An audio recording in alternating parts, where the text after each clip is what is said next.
Hi mga idol, magandang araw at yun nga po mga idol. At dahil nga po may natira kami mga ingredients nung mga nakarang araw mga idol. Ayan po mga idol, naisipan ko po nga pala idol gumawa kami ng gulaman salad mga idol. Ayan so yung mga ingredients natin meron tayong mga gulaman powder mga idol at syempre mga idol para pampasarap. Nilagyan ko na rin po pala mga idol ito ng mangga at nata de coco mga idol. At syempre, ang nagpapasarap dito yung mga idol ay yung ating condensed milk at yung ating iba mga idol.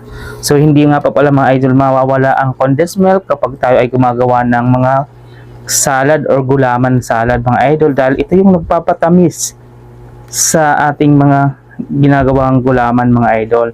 At syempre mga idol, kung gusto mo mas lalo pang sumarap, lagyan mo na lang din mga idol ng cream cheese para lalo pang sumarap mga idol. Pero dahil nga po nagtipid po pala kami mga idol at dahil tira lamang po itong mga nakaraan ay pinilit na lang po namin mga idol na gawin na ito dahil sayang naman at baka nga po ay ma-expired na kaya ginawa na namin mga idol. Ayan nga pala yung aking partner mga idol at iniwa na po pala mga idol yung gulaman ng maliliit na piraso mga idol. Ayan, so tuloy-tuloy lang po yung paghiwa mga idol ng ating gulaman.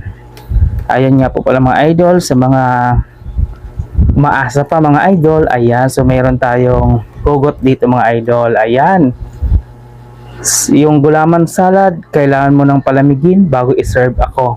Nilalamig ka kahintay sa'yo, kailan mo ba ako titikman. Ayan, sa mga umaasa pa mga idol, yun yung ating hugot line mga idol. Ayan, sa mga gustong gumawa ng mga idol, ayan, panoorin mo yung ginawa ko lang mga idol. Simpleng gulaman lang to, gulaman salad mga idol.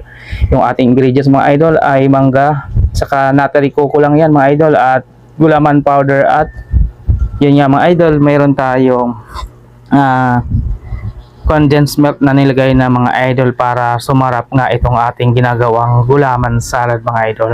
At maya mga idol at ilalagay na po natin ito sa ating freezer para lumamig na ay mga idol. Ayan, at hindi nga po ito masarap kung hindi nga po natin ito ilalagay sa ating freezer mga idol. Kaya kapag gumawa ka nito mga idol, ilagay mo agad sa freezer upang lumamig na ito at matikman mo na mga idol.